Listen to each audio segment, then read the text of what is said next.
It is amazing how many of us sometimes don't know who we are. It was really, really frustrating to come across someone. You know, when you go to an interview and they say, tell us about yourself. Have you had to answer a question like that? It is hectic because you realize you don't know who you are. Today we are going to talk about identity.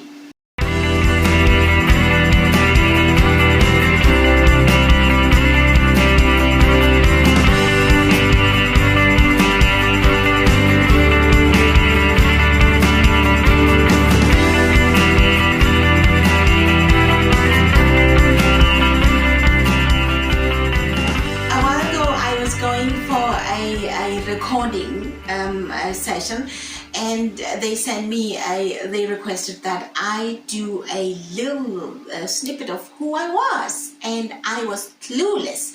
This was a very emotional moment for me because I realized I had lost myself somewhere between the divorce, between getting married, between growing up, but somewhere I wasn't sure where, but I got to realizing that I had never known who I was, and I had to find who I was immediately. I made it a point to find out who Nthabiseng Kekana was, and that was a very emotional moment to discover who I am. So here is what identity is. If, like me, you thought what you had identified you, if you thought you were what you were driving, if you thought your job gave you an identity, if you thought your marriage gives you an identity, if you thought who you know gives you an identity, if you thought what you do gives you an identity, you don't know who you are, and that is very, very depressing. Many people are talking about, I need to find myself. I'm trying to figure out myself. It is hectic to not know who you are. So if you don't, you get an identity that someone else places on you based on what you have been through. Sometimes people will identify you based on what you've been through. Sometimes you call yourself based on the painful past that you have been through. Sometimes it is based on the bad behavior maybe that you have, or maybe based on something that really is not you. What you do cannot be you. What you have cannot be you. Your identity is God-given, and all of it is God. Does not sound very nice, but that's who you are. The adjectives that identifies who you are, that God uses to identify you, sound something like abnormal, sound something like weird, sound something like extraordinary, sound something like abnormal. All of these are not what we want, because we want to fit in. We want to be among the clutter of the common, and so we identify ourselves based on who we are with, based on our environment. But that's not you, because if all of this can be taken away from you like they were from me when I lost it all, that's when I thought I didn't know who I was, because the thing that I was hiding behind, my husband, my house, my cars, all the things that I owned, when they were taken away from me, when I lost them, I became naked. That's not who you are. Your identity is based on who God says you are. You are abnormal, so you cannot be trying to fit in with normal people and doing what people expect as normal. What is normal to them cannot be your normal.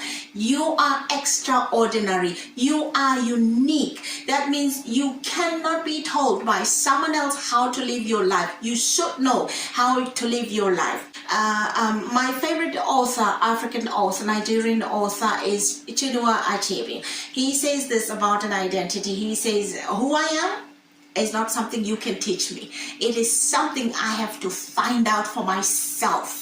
It is something deep in you that you have got to find out for yourself. So don't identify yourself by what you do. Don't identify yourself by what you have. Don't identify yourself by where you live, by who you know, by what you drive, by everything that you own. Because if you lose those, you will think that you have lost who you are.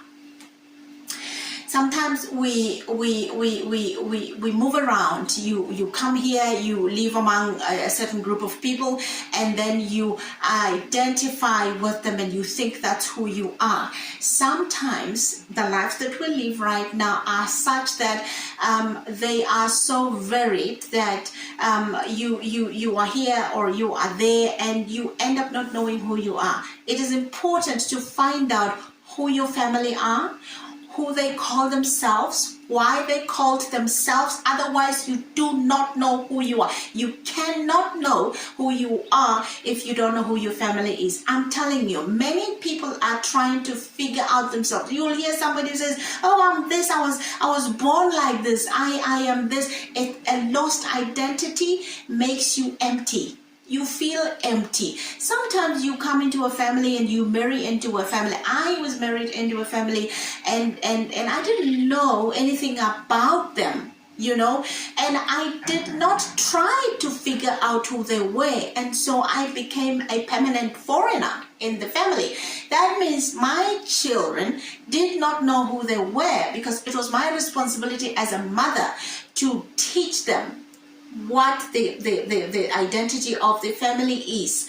We need to know who we are. Our children need to know who they are. When I woke up, I grabbed my kids and I took them to, especially my son, so that he knows what his family is about and what they believe and why they call them the way they call themselves. They are totems and all of those things. We need to know who we are. They need to know why they are the Kekanas. What do the Kekanas believe? Why do they call themselves that? Why do they eat the things they eat? It is very, very important to do that. Just because we sometimes feel like we are educated, sometimes we are Christians, we lose their identities. You cannot lose who you are. You have got to remember who you are. So that's about identity. I really need you to let me know, what is your identity? Do you know who you are? What do your people do? Where are you from? What do you eat? What are the things that identifies you? What is the thing that sets you apart? What do you say when you go for an interview and they say, tell us about yourself? Do you know who you are? I want you to think about it, and I do really want to know who you believe you are. And I hope to chat to you. Do subscribe, and please give me feedback on today's topic, and I would like to hear your thoughts on it. It gives me a kick when I hear your thoughts. I will talk to you again soon. Thank you so much. Next time we will be talking about the blame game. We were deprived of a decent home. We were homeless. I was there with my children not knowing what to do, and I was stuck in hatred and anger. I wanted to kill this man. I just wanted to do something to him. I wanted to avenge myself of the pain that this man had caused me. Every time I looked at my children, I would be bleeding. They needed their mother.